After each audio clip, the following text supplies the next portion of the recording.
porque realmente o assunto é muito extenso e é praticamente impossível falarmos desse assunto em uma aula, e não seria possível falar desse assunto em um ano todo. Na realidade, é um assunto, o reino de Deus é um assunto muito extenso. Então, eu organizei da maneira que eu quero compartilhar aquilo que eu acredito ser o mais importante ser dito, compreendido e aplicado agora. Amém, irmãos?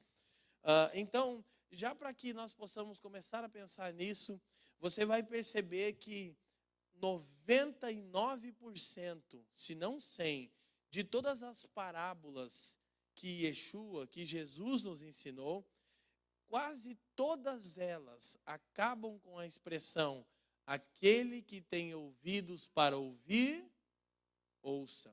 E se nós observarmos com um pouco mais de cautela, você vai perceber que grande parte das parábolas de Yeshua começam com a seguinte expressão: o reino dos céus é semelhante a... Então ele desenvolve uma analogia ou uma parábola e termina com a seguinte afirmação: aquele que tem ouvidos para ouvir, ouça. Então, quando se trata de reino de Deus, nós precisamos entender que talvez a forma mais fácil de compreendermos o reino de Deus é usando de analogias, é compreendendo uma linguagem que possa fazer sentido para nós, porque o reino de Deus pertence à realidade onde Deus governa. E eu costumo dizer que, na realidade, uma das razões pela qual Paulo não comunicou aquilo que ele viu no terceiro céu, ele disse em 2 Coríntios 12 que conhecia um homem que, se no corpo ou fora dele, ele não sabia dizer, mas foi ao terceiro céu e viu coisas inefáveis. A primeira coisa: inefável é algo que não pode ser expresso em palavras. Depois ele dá ainda uma declaração a mais, queridos. Ele diz que ele viu coisas que não eram lícitas de serem ditas aos homens. E eu sempre me questiono por que Paulo foi ao terceiro céu, o lugar onde está o trono de Deus e toda a realidade de quem Deus é, e ele disse que lá viu coisas que não são lícitas. Não é conveniente falar dela entre os homens. Eu cheguei a uma resposta, que eu sei que não é 1% de toda a resposta verdadeira, talvez seja mais uma boa piada que faz um sentido bíblico. É que a nossa mente é tão terrena e desconectada da realidade do reino de Deus, que se Paulo fosse contar e destrinchar tudo aquilo que ele viu, nós nos escandalizaríamos com o Senhor. Quer ver uma forma prática de entender isso? Ao redor do trono de Deus, nesse lugar onde toda a realidade do governo de Deus se desenvolve, onde está o seu trono, a sua Bíblia diz que existem 4 seres viventes. Esses 4 seres viventes, para mim e para você, são aberrações, são monstros. Sim ou não? Não seja evangélico agora, sim ou não?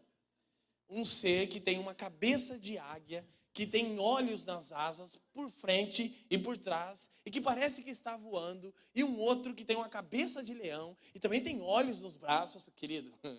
Se você encontrasse um dos 4 seres viventes na sua casa, 3 horas da manhã, quando você estivesse indo ao banheiro, você, como um bom evangélico, diria: está repreendido em nome de Jesus. Sim ou não?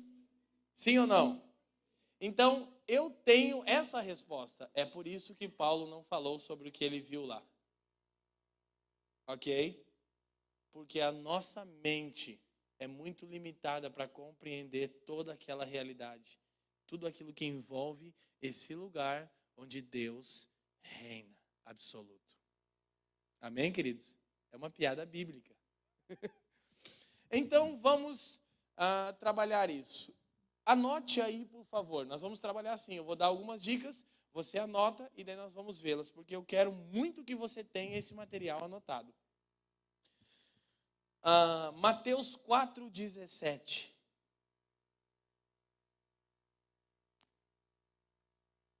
Anote João 3, do 1 ao 6. Mateus 4:17, João 3, do 1 ao 6. Anote Lucas 11:20. Lucas 11:20. E anote também Mateus 18:23. Mateus 18:23. Mateus 4:17, João 3, do 1 ao 6.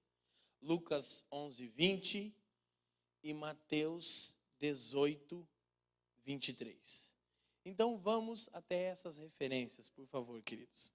Mateus 4:17. Perdão, a primeira afirmação que eu quero fazer. A mensagem central de Yeshua, de Jesus, era o reino de Deus. Você não se importe que eu falo Yeshua, tudo bem? Eu não sou nenhum tipo de judaizante ou coisa parecida. Mas como eu ensino, eu faço questão de chamar ele pelo seu nome hebraico, porque atrás dessa minha afirmação, eu estou dizendo o seguinte: Deus não rejeitou Israel. Ponto final. Ok?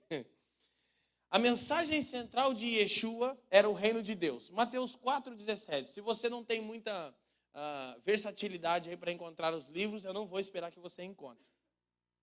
Daquele momento em diante, Yeshua passou a pregar e a dizer: arrependei-vos, porque é chegado a vós o reino dos céus. Então, a primeira coisa, sua mensagem, a centralidade daquilo que ele proclamava era o reino dos céus. Embora isso seja bem básico, a minha intenção é ser bem básico para fundamentar algumas coisas. João capítulo 3, vamos lá. Versículo 1 em diante. Havia entre os fariseus um homem chamado Nicodemos, membro do Supremo Tribunal dos Judeus. Ele de noite procurou a Yeshua e lhe disse: Rabi, sabemos que és mestre vindo da parte de Deus, porque ninguém pode fazer esses sinais que você está realizando se Deus não estiver com ele. E Yeshua respondeu-lhe declarando: em verdade te digo que se alguém não nascer de novo, não pode ver o reino de Deus. Nicodemos questionou: como pode um homem nascer sendo velho?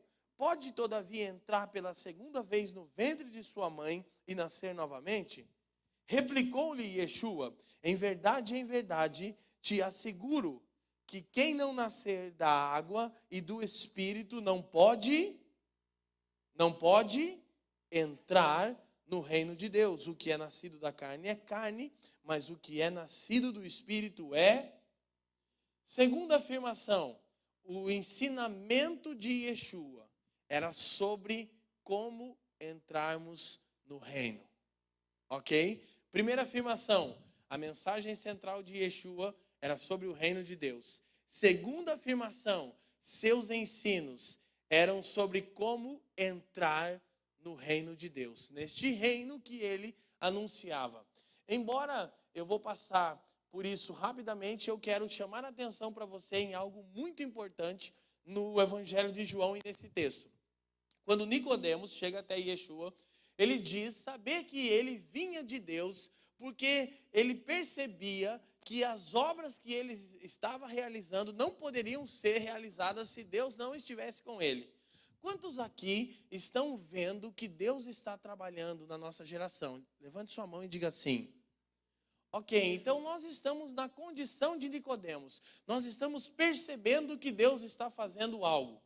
A grande questão é as duas respostas que o Senhor dá para Nicodemos. A primeira resposta, ele diz: ok, Nicodemos, você percebeu que Deus está fazendo algo. Mas eu quero te dizer que se você não nascer de novo, você não pode ver o reino de Deus. Note que o ensino do Senhor era sobre como entrar no reino, mas primeiro você precisaria visualizar este reino. Eu quero chamar a atenção porque, obviamente, Nicodemos não era cego. O que Yeshua está dizendo? Nicodemos, só tem uma maneira de você ver a realidade onde Deus habita e governa. Se você nascer para essa realidade. Isso está relacionado ao quê, querido? Olhe para mim. está relacionado ao pecado original. Quando as Escrituras, em Gênesis capítulo 3, versículo 6, dizem que Adão e Eva, quando eu citar um versículo você tem que anotar, embora eu não mande, ok? Nós não estamos aqui jogando conversa fora, né? É uma escola. Gênesis 3, 6, diz que Adão e Eva comeram do fruto, a Bíblia dá um decreto, diz então, os seus olhos foram abertos. Pergunta básica, Adão e Eva eram cegos? Então, o que as Escrituras querem dizer com a expressão, seus olhos se abriram? Não. Eles passaram a ver as coisas a partir de uma base diferente. Até então, eles viam o reino de Deus, e tudo o que eles viam era a partir de quem Deus era. Quando os seus olhos se abriram, grave isso, porque isso é fundamental para o que nós vamos ensinar nessa noite, eles criaram um mundo paralelo, uma nova cosmovisão. O que é cosmovisão? A palavra cosmo, em grego, mundo. Significa a sua maneira de ver o mundo. A palavra mundo, que é cosmos, é também ordem, ou como as coisas são ordenadas no mundo. O que as Escrituras estão dizendo, olhem para mim, prestem atenção, é que quando o homem pecou e comeu o fruto da árvore proibida, ele criou um mundo paralelo. E esse mundo paralelo é um mundo que eu e você achamos ser o mundo real. E nós passamos a dizer que existe um outro mundo, o mundo espiritual. Não. Isso que nós chamamos de mundo espiritual é o mundo real. E isso que nós chamamos de mundo real é um mundo paralelo ao mundo real de Deus. Nós criamos uma ordem de coisas independente de Deus. Quem me entende, diga assim. Por isso que João, o apóstolo, na sua carta, aqui você tem ele registrando isso, em 1 João, capítulo 2, versículo 15 e 16, João diz, não ameis o mundo, nem o que no mundo há. Ele está falando sobre o mundo paralelo. Ele não está falando sobre odiar a natureza e a boa criação de Deus, porque sempre que Deus criava uma coisa, ele terminava com um decreto. E viu Deus que era diferente de mim, você, Deus não é bipolar.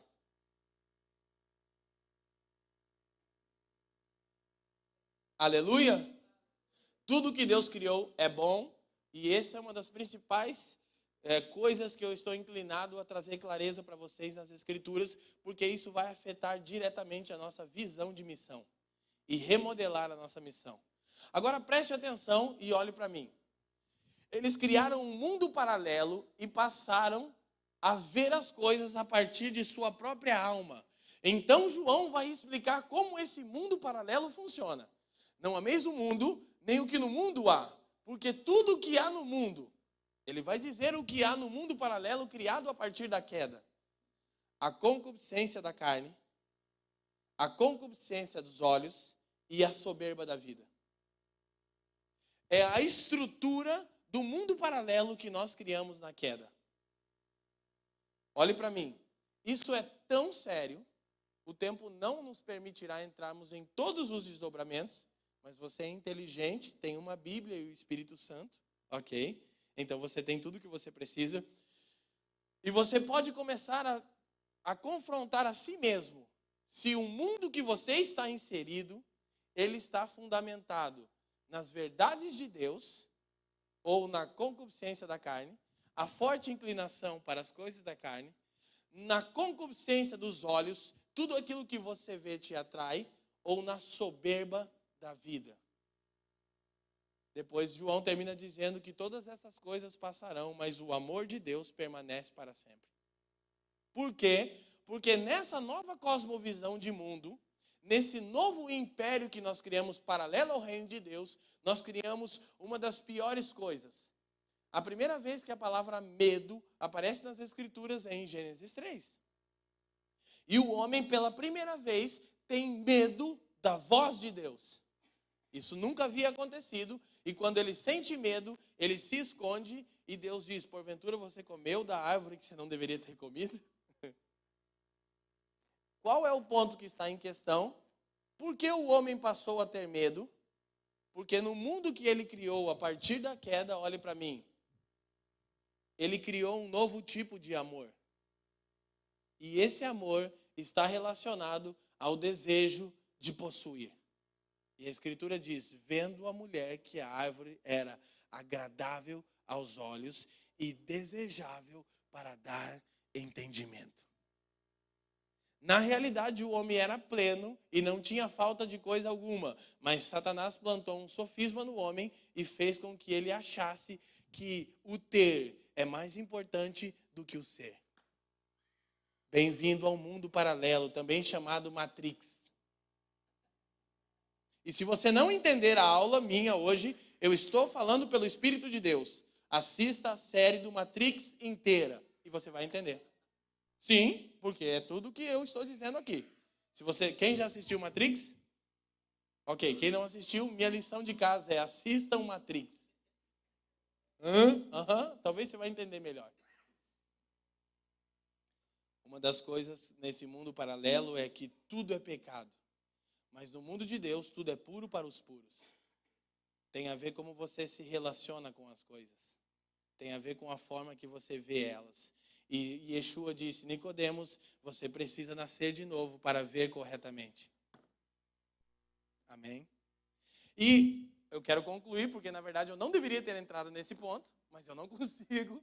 É que nesse mundo paralelo de Deus, o amor, o mundo paralelo, não de Deus que Deus criou, você está entendendo? O mundo paralelo que o homem criou, paralelo a Deus, o amor está relacionado, Felipe, ao desejo de possuir. Então, no exato momento em que o ter se tornou mais importante do que ser, nasceu o medo. Porque quando você deseja possuir uma coisa, logo em seguida você terá medo de perdê-la. E na verdade, muitos de nós que se dizem evangélicos se movem sobre essa plataforma de mundo. Onde você quer possuir coisas.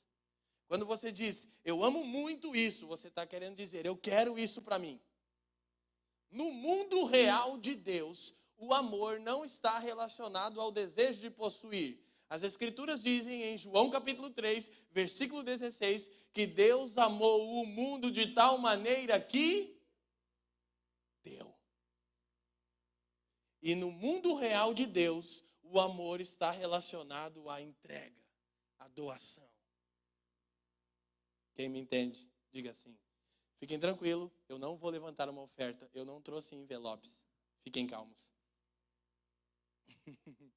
Primeira afirmação, a mensagem central de Yeshua, o reino de Deus. Segunda afirmação, seus ensinamentos, como entrar no reino de Deus. Então, como Nicodemos não compreende o que Yeshua está dizendo, e ele rebate com uma pergunta, como, pois, eu sendo velho, tornarei a entrar no ventre da minha mãe? Então, Yeshua diz, Nicodemos, você tem que nascer da água e do Espírito. Para quê?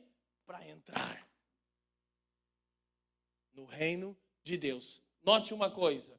Quando Nicodemos vem até ele, Nicodemos diz, eu sei quem você é. Eu sei que você provém de Deus. E eu também sei que as obras que você realiza, uau, glória a Deus, aleluia, são obras de Deus. O que Yeshua disse para Nicodemos foi, ok, Nicodemos, o fato de perceber que Deus está fazendo algo não significa que você está dentro do que Deus está fazendo. Ver o que Deus está fazendo não significa estar dentro daquilo que Ele está fazendo. Há uma só maneira de nos tornarmos parte do reino de Deus e daquilo que Ele está desenvolvendo. Mudança de natureza, de dentro para fora. Aleluia. Então, Lucas 11:20.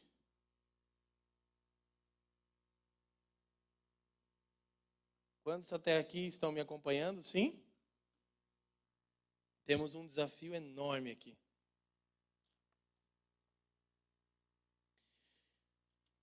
Yeshua é acusado pelos fariseus de expulsar demônios por Belzebu, e ele responde: todavia, se é pelo dedo de Deus que eu expulso os demônios, então, com toda certeza, é chegado a vós o reino de Deus.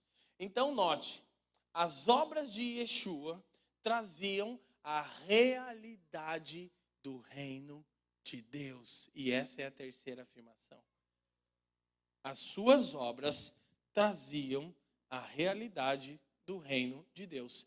Se o que eu estou fazendo, eu faço pela mão de Deus, então chegou até vocês o reino de Deus. Primeira declaração, recapitulando, a mensagem central de Yeshua, o reino de Deus. Segunda declaração, seus ensinamentos eram sobre como podemos entrar no reino de Deus. A terceira declaração é: as obras de Yeshua traziam a realidade do reino de Deus. E a quarta e última declaração, Mateus 18, 23. Por favor, abra comigo.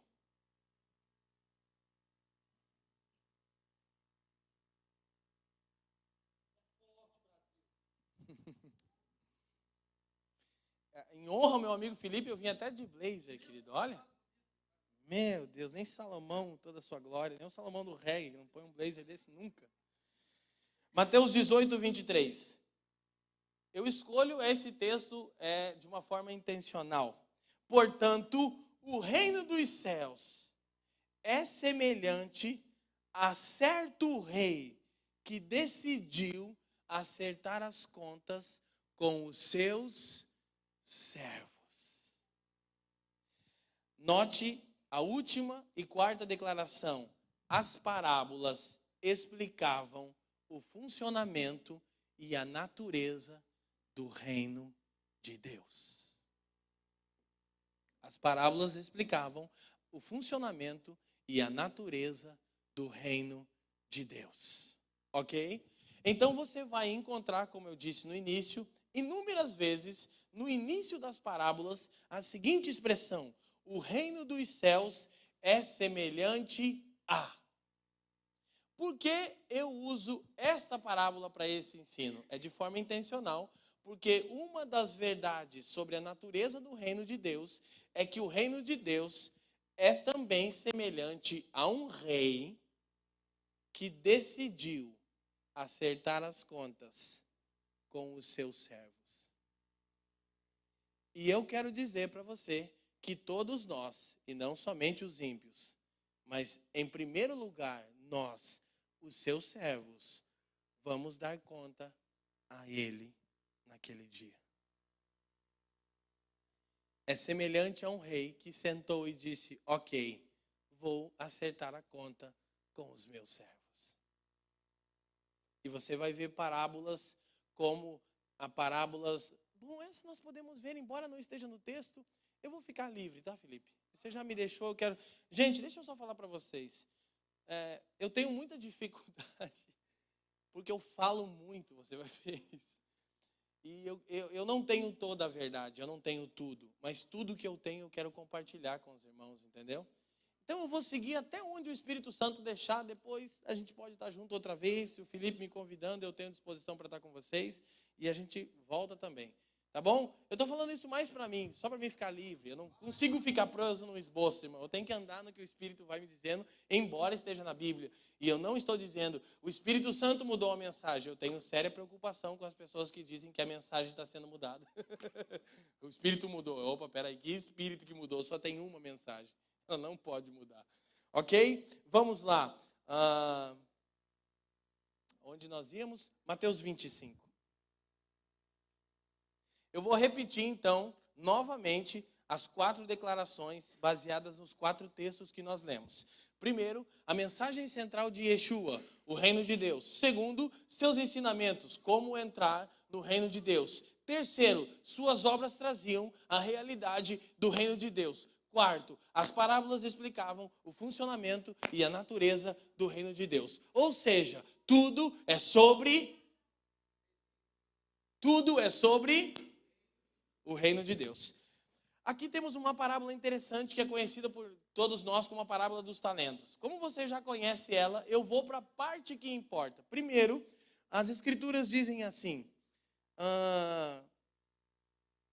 digo também, verso 14, Mateus 25, 14. Digo também que o reino dos céus é semelhante a um senhor que ao sair de viagem convocou os seus servos e confiou-lhes os seus bens.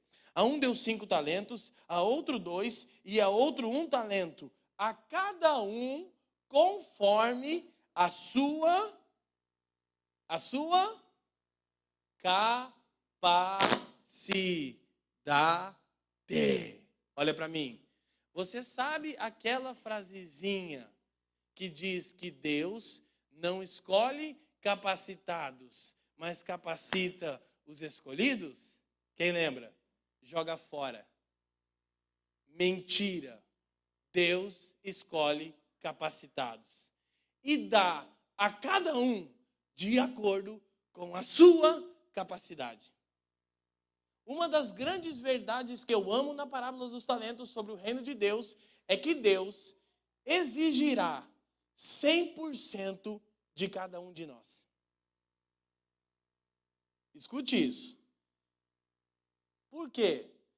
Quando ele conta a parábola do semeador, você lembra em Mateus 13? Lembra disso? Ele fala que da semente que deu resultado, uma produziu 30, outra 60 e outra 100. Por que uma produz 30, outra 60 e outra 100? Está relacionado à medida que você responde àquilo que você recebeu. E não se engane, ele não se satisfará com 30 ou com 60. Ele deseja 100. Por quê? Olha para mim. Isso não é para pôr um fardo em você. Se você está pensando, é ao contrário. É porque, de acordo com uma outra parábola, a dos talentos, que nós estamos vendo, o reino dos céus é semelhante a um senhor que dá de acordo com a capacidade que cada um tem. Para que aquele que ele deu 5, ele espera tudo que ele deu 5. Para o que ele deu 2, ele espera tudo que ele deu 2. Para o que ele deu 1, ele espera 1. É por isso que ele não aceitou a desculpa daquele que enterrou o talento. E por que ele enterrou? Tive medo. Exatamente o que a parábola dos talentos está nos ensinando é que no reino de Deus o risco é mais valorizado do que a prudência. Porque nesse caso aqui, a prudência está relacionada ao desejo de possuir. E isso gera medo de perder. O que o Senhor deu para aquele servo e deu para mim e para você, Ele não deu para que nós possamos possuir isso. Ele deu para que nós possamos trabalhar com o amor dEle, dar o que Ele nos deu. E naturalmente, quando damos o que Ele nos deu, isso se multiplica, porque essa é a natureza do seu reino. Quem me entende, diga assim. E ainda, se você recebe algo do Senhor e não sabe como tratar, olha a ordem que ele deu para esse rapaz. Olha o versículo. Quando ele repreende o que enterrou o talento por medo, olha o que ele diz. Versículo 27. Então, por isso, ao menos devias ter investido o meu dinheiro com os banqueiros. Olha para mim. O que é um banqueiro? É alguém que te ajuda a desenvolver o que você tem. E o que eu entendo com escolas como essa, Felipe? Exatamente isso. E eu entendo que o Pai está chamando pessoas e eu sou parte dessas pessoas que o Pai está chamando, e isso não tem a ver com chamar a atenção para mim, só com assumir o meu papel nessa coisa toda, para que Ele não me cobre naquele dia, de ajudar pessoas a desenvolver aquilo que elas receberam de Deus. O que Ele quer dizer é que Ele não aceitará nenhum tipo de desculpa. Leandro, eu recebi algo de Deus e não sei o que fazer com isso. Procure um banqueiro, alguém que vai ajudar você a desenvolver o que você recebeu. Amém? E repito, encontros como esse servem também para isso. E é o que eu amo fazer. ajudar pessoas a desenvolverem o que elas receberam de Deus. E o que elas receberam de Deus, quando é compartilhado no amor de Deus, que é doador, assim como o seu filho, que foi dado por amor, pelo amor de Deus, entende o que eu estou dizendo? Quando você dá sobre a base do amor no reino, aquilo que você dá, que era unigênito, se torna primogênito, o primeiro de muitos, iguais àquele primeiro que foi dado em amor. Ele não deu porque teve medo e denunciou que ele achava que ele era dono daquilo que ele recebeu. Quem está me entendendo, diga assim. João 3,16, Yeshua, o unigênito. Romanos 8,29, Yeshua, aquele que foi dado em amor, se tornou o primogênito, o primeiro dentre muitos irmãos. Tudo no reino tem no seu DNA a multiplicação, quando é compartilhado em amor. Sabe por que eu não cobro para pregar? Não é apenas porque eu recebi de graça. Isso é uma coisa importante, eu entendo isso. É porque eu entendo que quando eu dou por amor aquilo que Ele me confiou, isso pode multiplicar na vida das pessoas. E eu acho muito bom quando eu encontro um irmão como o Tom e me disse assim, eu ouvi uma mensagem sua e fiquei 3 dias perturbado. Eu falo, que bom, alguma coisa começou a mexer dentro de você. E o que ele fez, passei o link para todas as pessoas que eu conheço. É isso, você entende? Quando é dado em amor, se multiplica, gera vida e dá honra àquele que te deu isso. Aleluia! Glória a Deus, irmão. Não, seja mais pentecostal. Isso é maravilhoso. Então, vamos ver 3 afirmações de novo importantes sobre o reino de Deus. Primeiro, na verdade, não é bem assim. Até porque está gravando, eu tenho que ter um cuidado, né? As pessoas ficam interpretando. Mas é uma maneira de eu conseguir comunicar o que eu quero. Eu não estou restringindo nisso. É só para que você entenda.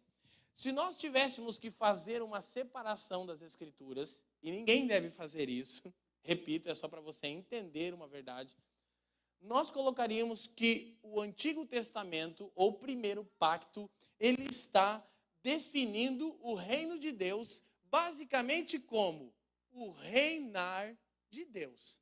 Ponto final. O que eu quero dizer com isso?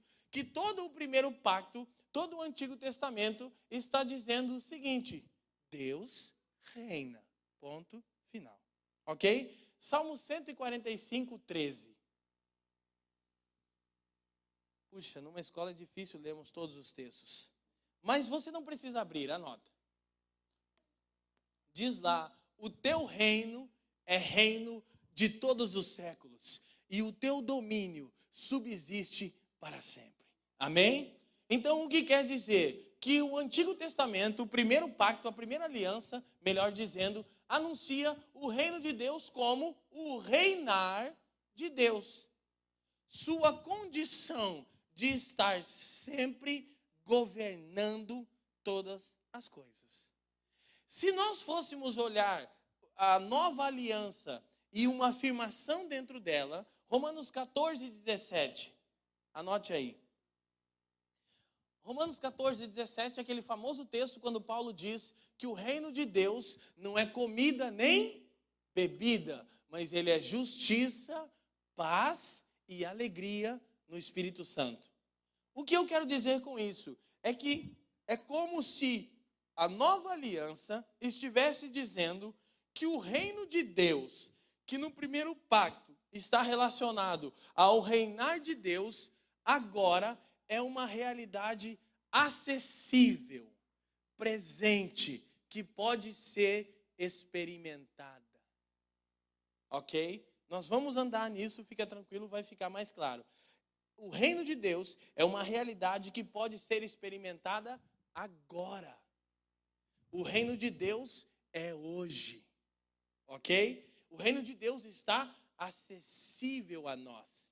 E curiosamente eu amo a ordem. Sabe uma coisa sobre Paulo? Deixa eu te dar um conselho sobre Paulo. Nunca, em ocasião nenhuma, você olhe o que Paulo escreve como assim, bom, ele deve ter escrito isso aqui só por escrever. porque estava com pressa, porque estava sendo perseguido. Essa palavra ele colocou aqui, não tem sentido nenhum. Por favor, não faça isso com Paulo. Se nós pudéssemos entrar na mente de Paulo, é impressionante. É impressionante. Paulo não faz nada. Ele não ensina nada. Ele não escreve uma vírgula sem estar sendo intencional. Quando ele fala sobre o reino de Deus, que pode ser experimentado agora, a primeira coisa que ele fala da natureza do reino é justiça. Por quê? Porque justiça, em hebraico, e Paulo, como um bom judeu, rabino, fariseu, sabe que justiça é tzedek, significa posição correta. O que Paulo está dizendo é que o reinar de Deus, de eternidade a eternidade, o reino que se estende de século a século, ele agora está acessível e pode ser experimentados para todos aqueles que estiverem corretamente posicionados. E ele fala que essa posição correta vai gerar paz e alegria no Espírito Santo. Isso é fantástico, ok? E uma terceira afirmação que nós podemos ver nessa nossa... Meu Deus, para mim falar isso, os teólogos dentro de mim gritam, mas não é isso. É que não é isso. Nessa nossa fragmentação das Escrituras, para entender a verdade, isso é um perigo. Né? Olhando o primeiro pacto, o reinar de Deus, a nova aliança, o reino acessível agora para os que estão devidamente posicionados, e o livro de Apocalipse, como a consumação desse plano, ele está anunciando que esse reino só terá sua plenitude com a vinda do rei. Ok? É um equívoco falarmos o seguinte: a igreja vai estabelecer o reino de Deus. Embora seja bom para encorajar os irmãos, é teologicamente equivocado. Não existe reino sem rei. Mas a igreja pode acessar hoje o reino que é e que será pleno amanhã. Ok? Ela pode acessar hoje. Como? Obedecendo às leis deste reino. Olhe para mim. Todo reino tem um rei, súditos, leis e uma esfera geográfica. Reino é rei, súditos, leis e um lugar. Nós precisamos compreender isso. Olhe para mim. O reino de Deus é um lugar literal. Repito. O Felipe deu aqui só um ensaio do que será a conferência. Eu não poderei estar. O Felipe até me convidou para estar participando. Eu gostaria muito porque o tema me chamou muito a atenção, porque é uma das coisas que nós estamos nos esforçando agora. Um dos grandes desafios que nós teremos como geração para entender o reino de Deus e a consumação de seu plano é vencer o que está arraigado na nossa cultura, o gnosticismo e a filosofia de Platão. Embora você possa pensar, eu não faço a mínima ideia do que seja gnosticismo e num pau brabo, já ouvi falar de Platão 2 ou 3 vezes, escute, há uma grande probabilidade de toda a sua vida estar fundamentada no gnosticismo e no que Platão ensinou. E eu não estou te acusando, porque a minha também estava, e todo dia eu estou tentando, sai Platão, sai, achei aqui um gnóstico aqui, sai daqui, seu miserável. E talvez no segundo momento eu consiga explicar um pouco melhor isso, ok? O inimigo está furioso, quer me envergonhar aqui, quase tropecei. Queridos, então vamos lá. Anote 3 textos de novo. Anote Marcos 1,15. Marcos 1,15. Anote Lucas 11:20. E anote Lucas 22, 17 ao 19. Lucas 11:20 você já anotou, mas eu vou usar ele agora porque ele é mais fácil para entender. Vamos em Marcos 1,15, rapidamente. Eu gostaria que todos abrissem agora. Marcos 1,15.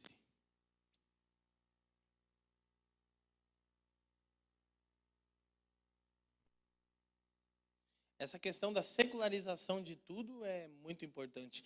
Desculpa, eu não te dei o texto sobre a plenitude do reino ser em Apocalipse. Mateus 13:43, se você quer anotar. Que fala, então os justos resplandecerão como o sol no reino de seu Pai. O que eu quero dizer com isso, ninguém de nós aqui ainda está brilhando como o sol, mas esse dia chegará, amém? Você já pensou você brilhando como o sol? Entenda, o reino de Deus é literal e a Bíblia diz tudo o que ela quer dizer. Aleluia? Uma outra coisa importante, parênteses para quem quer estudar. Nós temos uma interpretação, Filipe é teólogo. Filipe só tem esse jeito de repero. Filipe é teólogo, irmão. Nós sofremos uma forte influência de um homem chamado Orígenes, um dos pais da igreja. Quase toda a teologia evangélica atual está sobre o que Orígenes ensinou. E Orígenes era fortemente influenciado pelo gnosticismo. E depois sofremos muita influência de um outro teólogo chamado Agostinho. Não é o da grande família. Esse teólogo, embora eu goste dele, eu tenho uma tristeza e eu creio que ele está no reino e tudo mais, ele sofreu muita influência de Platão e trouxe bastante prejuízo. Mas trouxe muita coisa boa. Orígenes também. Também tem isso, né? Não estava aberto ao tempo dele. Então, esses teólogos sofreram grandes influências do gnosticismo e do platonismo. E muitas coisas que atravessaram séculos na história da igreja e que modelam a nossa prática de vida, a nossa forma de ver, a nossa cosmovisão, estão relacionadas ao mundo paralelo que Adão iniciou após a queda. Um parênteses, de novo, antes de nós lermos. Isso é tão sério que até aquilo que eu e você conhecemos como bem e mal, certo e errado, nós conhecemos porque desobedecemos.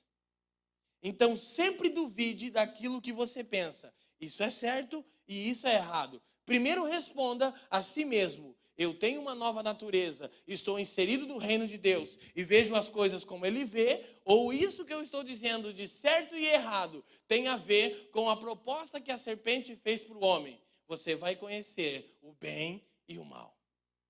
Até o que eu e você classificamos como bem e mal está relacionado à nossa desobediência e ao mundo paralelo que nós criamos.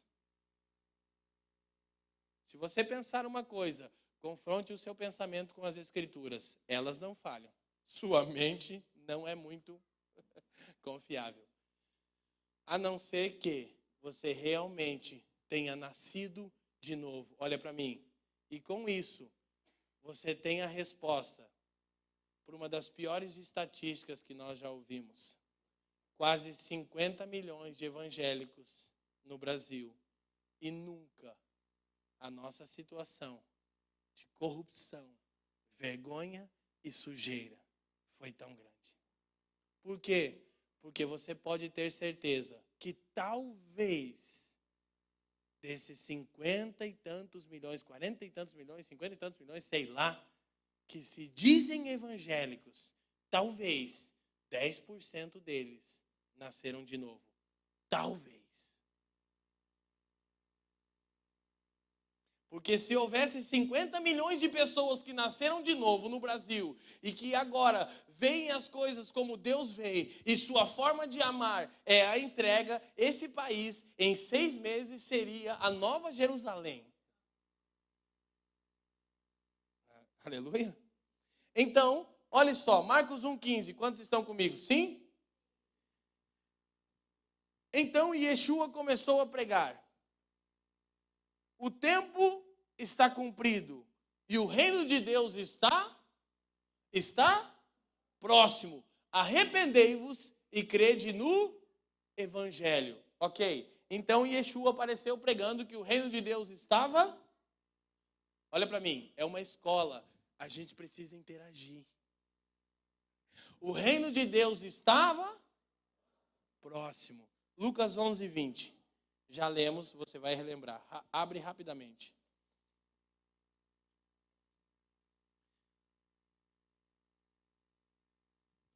Todavia, se é pelo dedo de Deus que eu expulso demônios, então, com toda certeza, chegado a vós o reino de... Ok, no início do seu ministério, Yeshua disse que o reino de Deus estava próximo. No meio do seu ministério, Yeshua disse que o reino de Deus havia chegado. Lucas 22.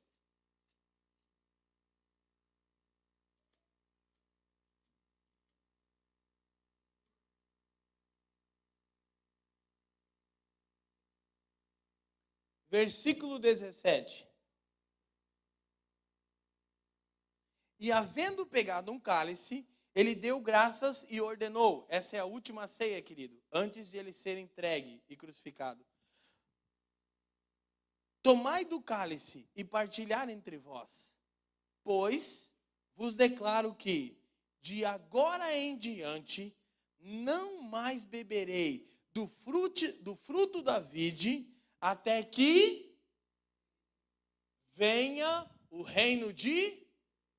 Não mais beberei do fruto da vide, até que...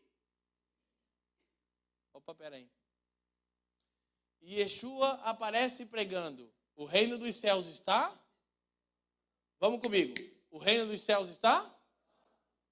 No meio do seu ministério, realizando sinais e maravilhas. Ele diz, o reino dos céus? No final do seu ministério, ele diz, o reino dos céus está vindo. Espera aí. Há confusão na mensagem do Senhor. Sim? Obviamente não. Querido, o reino dos céus está próximo, chegou ou está vindo?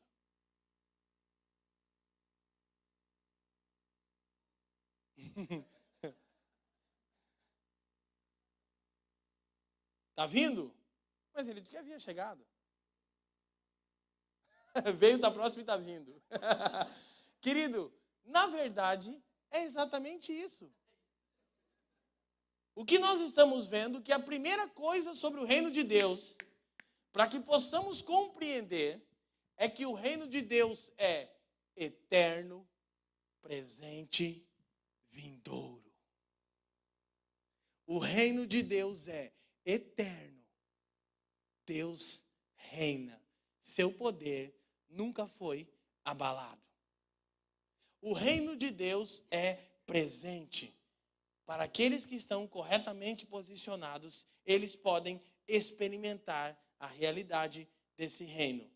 E o reino de Deus é vindouro, porque eu e você provaremos a plenitude desse reino quando Yeshua, o Messias, Jesus, o Cristo, o Rei do reino, vier com todos os seus santos e com toda a realidade do seu reino. Diga eterno, presente, vindouro. Ok? Então, se nós começarmos a compreender isso, e na verdade essa era a introdução, eu ia dar aula agora, eu vou tentar entrar com vocês em algumas afirmações importantes para que, embora tenha uma boa teologia no sentido de uma boa fundamentação, isso possa fazer um sentido na sua vida cotidiana e na minha. Para que amanhã haja alguma possibilidade de aplicarmos isso. Aleluia? Eu vou falando muito rápido, vai dando esse problema. Abra sua Bíblia em Mateus 12, 32. Estou seguindo aqui certinho o horário do break, tá? Mateus 12, 32. Fica livre, né? Quem encontrou? Qualquer pessoa que disser uma palavra contra o Filho do Homem, isso lhe será perdoado. Porém, se alguém falar contra o Espírito Santo, não lhe será perdoado, nem neste mundo e nem no mundo por vir ou vindouro. Aí nós vamos ter questões de tradução. uma tradução que surgiu aqui é a ideal. Quem tem a tradução que fala neste século? Quem a sua tradução diz neste mundo? Levanta a sua mão. Bem alto. Quem leu comigo? Qual é o problema aqui? É que nós temos que remover um paradigma escapista. Esse paradigma escapista faz com que nossa missão não seja integral.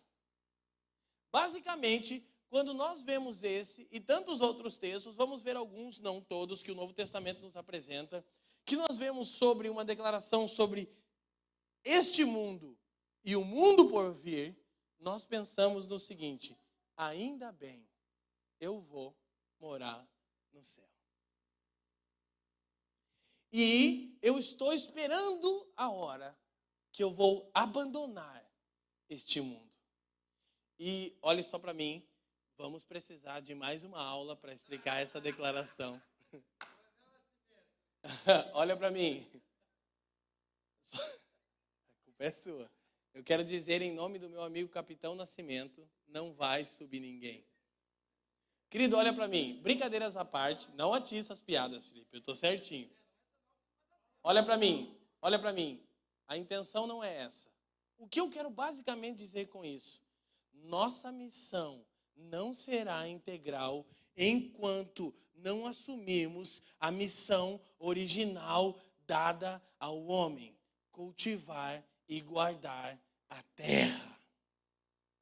Enquanto nós estivermos com um sentimento de abandonarmos a nossa jurisdição de trabalho, a nossa mente será platônica e gnóstica. Como será a nossa mente? Tudo que é matéria é por si só má e corrompida. E faz com que nós esperemos o seguinte: então nós vamos pregar um evangelho onde eu vou para as crianças da África morrendo de fome e eu vou dizer para elas: Jesus te ama. E ela vai dizer: que legal! E 6 meses depois morrer de fome. Embora muitos já sabem que isso não é uma base sólida, e o próprio Felipe está sendo empurrado por Deus para isso, eu quero dizer para vocês, existem dados de conversões em massa na África, e glória a Deus por isso. De forma nenhuma eu vou aqui refutar o trabalho de homens como Reinhard Bonk, que em uma reunião 800.000 pessoas se entregam a Jesus. Isso é lindo, ok?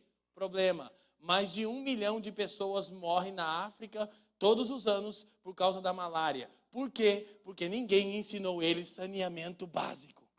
Por quê? Porque o nosso evangelho é um evangelho platônico que pensa em tocar a alma do homem e seu corpo e essa terra que se exploda. Por quê? Ainda bem, eu vou morar no céu. Aleluia?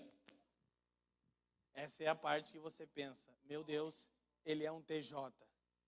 Claro, eu sou um testemunha de Jeová. Isaías 43:10. Vós sois as minhas testemunhas de Jeová. Aleluia? Eu tenho uma pastinha. Olha para mim.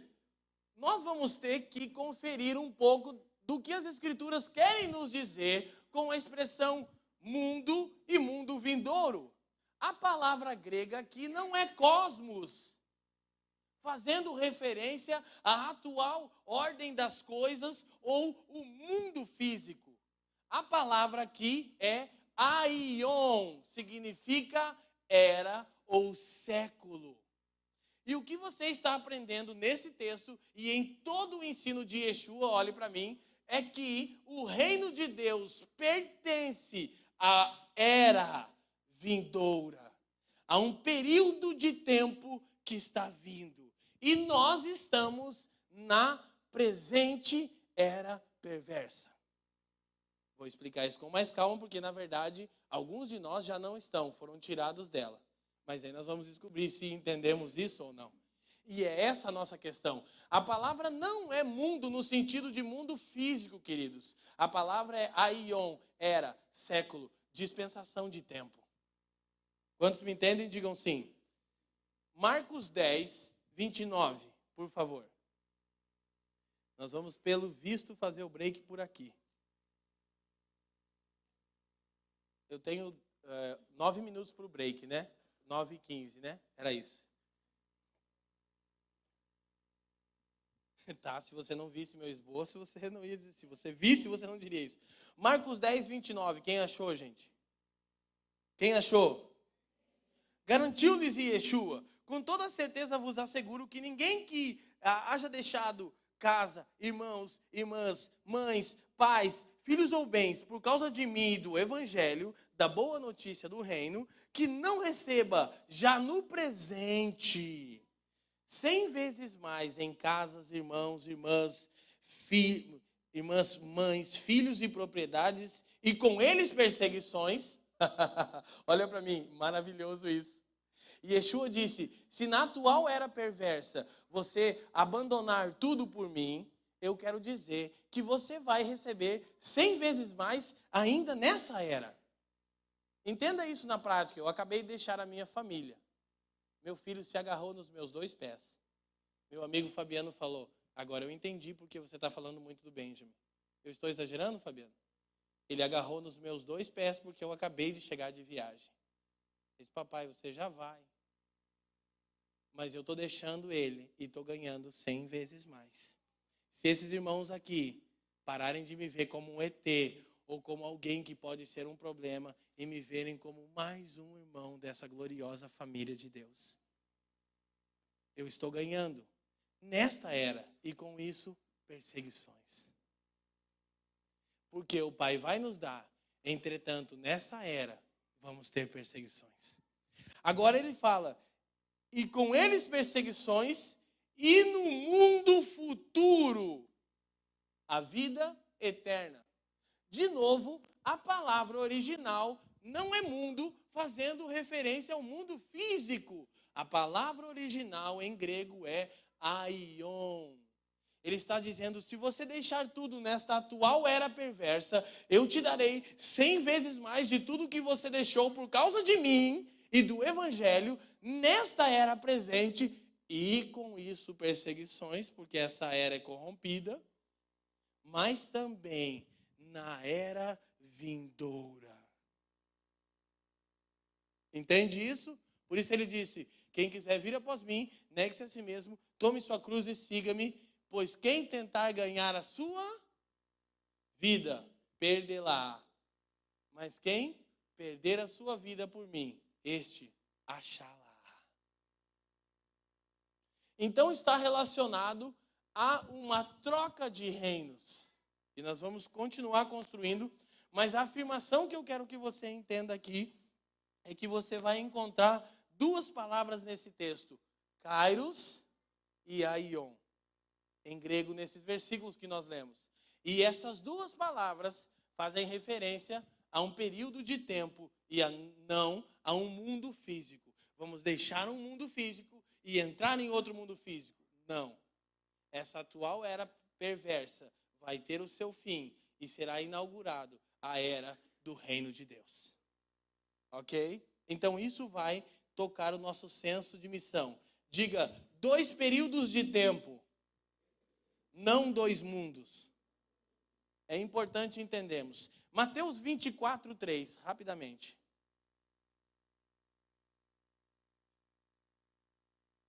Olha a pergunta que os discípulos fazem a Yeshua. Termina para mim como está na sua Bíblia, tá?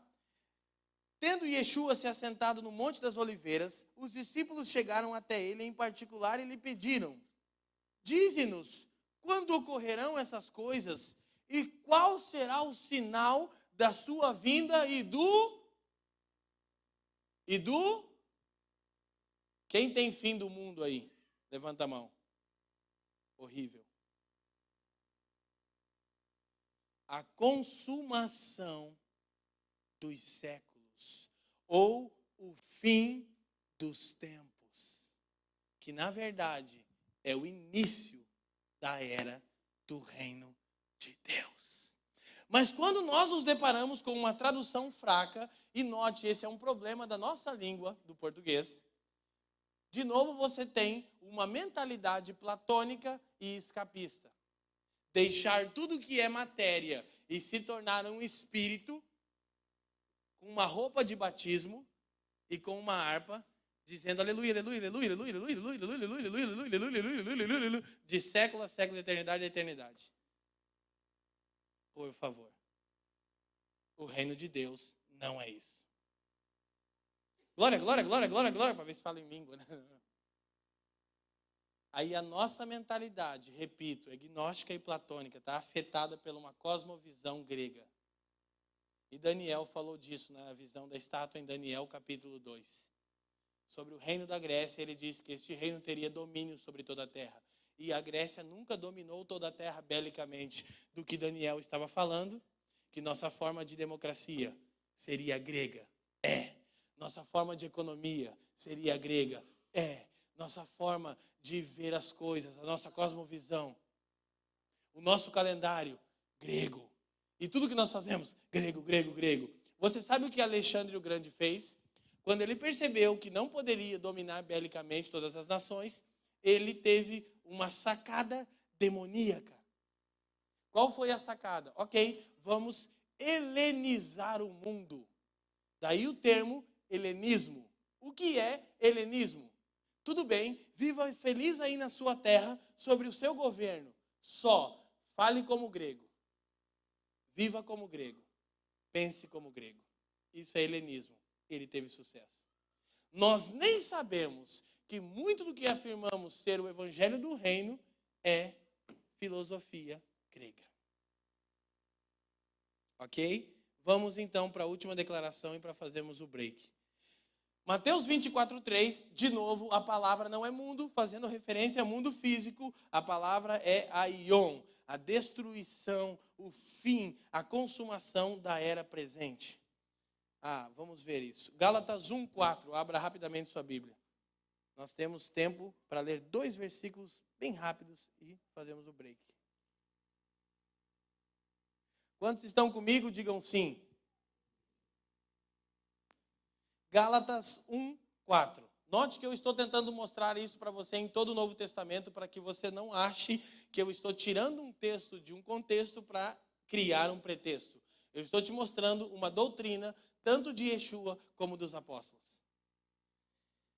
Ele falando, o versículo 3, para você entender: a todos vós, graça e paz da parte de Deus, nosso Pai, e do Senhor, e Yeshua o Messias, Jesus o Cristo, que se entregou voluntariamente, olha a maneira de Deus amar, pelos nossos pecados, a fim de nos resgatar da presente era perversa, segundo a vontade de Deus, nosso Pai. Olha para mim. E aqui o assunto começa a ficar interessante e desafiador, embora vamos fazer o break aqui. Porque o que Paulo está dizendo é o seguinte: houve uma falha na segurança. The invasion started.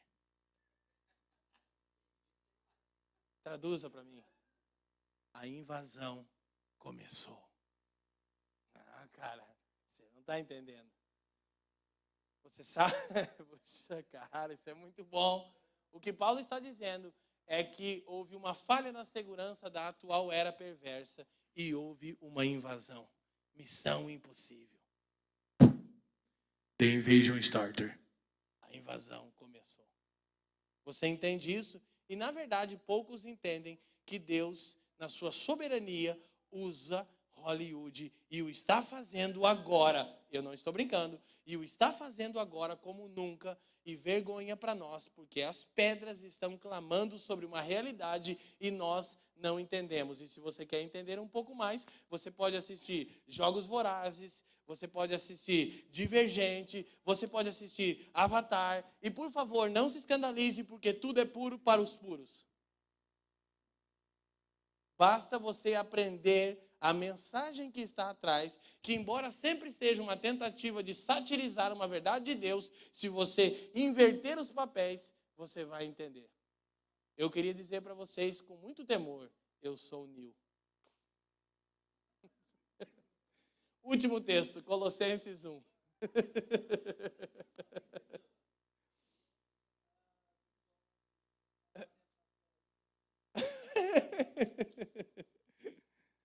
Quantos me entendem? Sim? São piadas bíblicas. Colossenses 1. E aqui fazemos o break.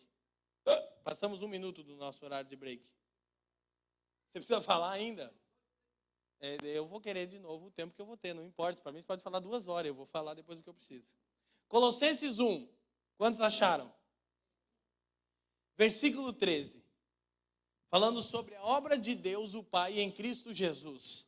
Ele, o Pai, nos resgatou do domínio do império das trevas e nos transportou para o reino do seu Filho amado.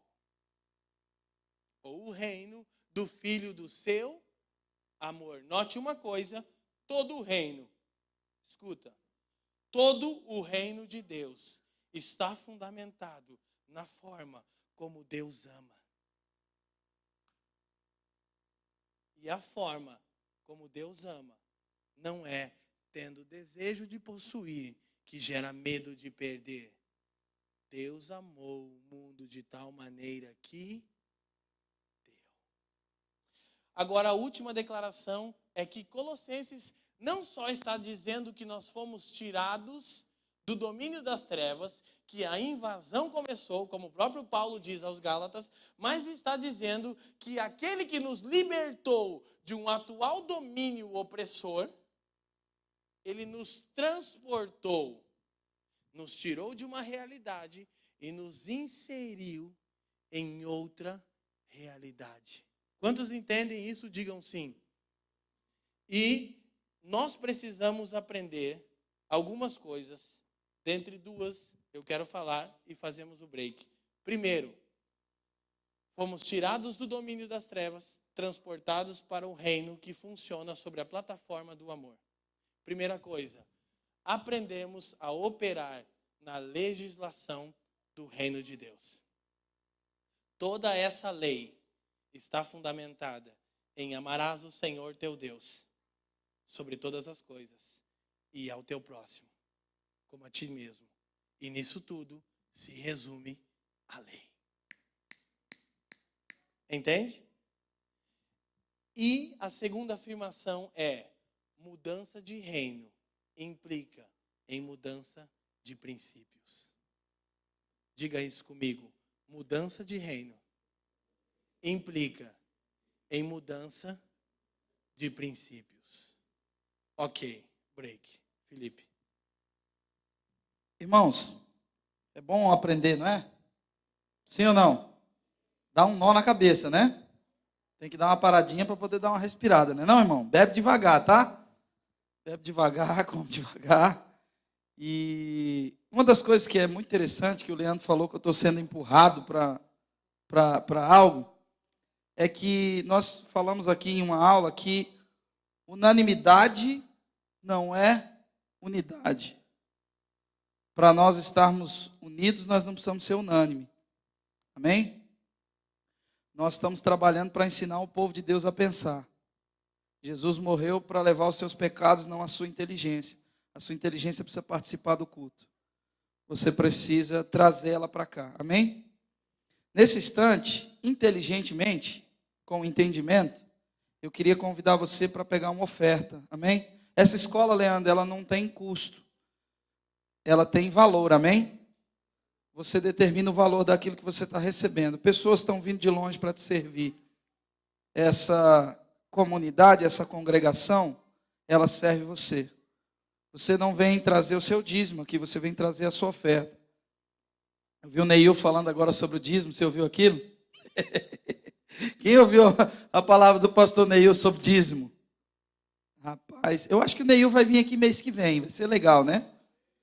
Mês que vem é o mês de dezembro. E o Leandro vai voltar também. O Leandro volta no segundo horário, mas o Leandro vai voltar muitas outras vezes aqui. Né, Fabiano? Cadê o Fabiano? Bom, o Fabiano é um profeta, cara. Cara, uma das coisas que ele falou para o pastor Luiz lá agora, você já vai comer a coxinha sua que você está desejando lá embaixo, veio direto do trabalho, né, irmão? Mas uma das coisas que o Fabiano chegou lá no pastor Luiz, ele falou assim, depois eu vou deixar, depois você fala, né? Não, ele falou assim, pastor, quantos órfãos existem em Itajaí? Aí o pastor Luiz falou, deve ter mais ou menos uns 800 órfãos por aí. Ele falou, pastor, quantos membros tem a sua igreja? Ele falou, deve ter mais ou menos uns, perto de 4.000 membros tem lá hoje. Ele perguntou mais uma vez, pastor, quantas famílias tem na sua igreja? O pastor falou, Fabiano, eu acho que umas 1.000 famílias. Ele falou assim, pastor, nós podemos esvaziar os orfanatos. Cara, depois você fala aqui, apresenta ele melhor.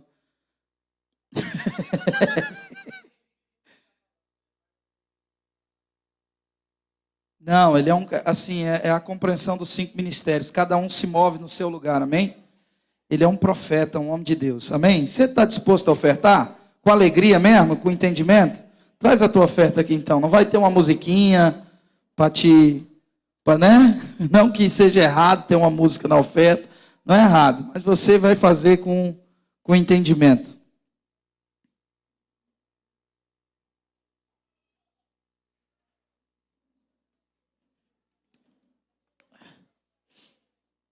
Venha ofertar ao Senhor.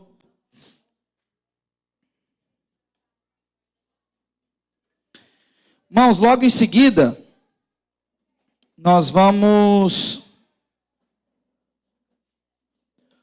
dar uma paradinha e a gente volta daqui a 10 minutos, amém?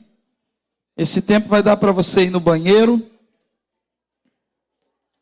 vai dar para você tomar uma água, tomar alguma coisa.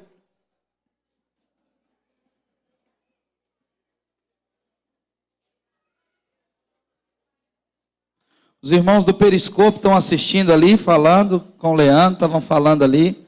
A gente já vai ver o que elas estão falando, amém? Deus abençoe, irmão. Já já a gente volta, tá? Já já a gente volta. Tem uma musiquinha para colocar aí, para a gente deixar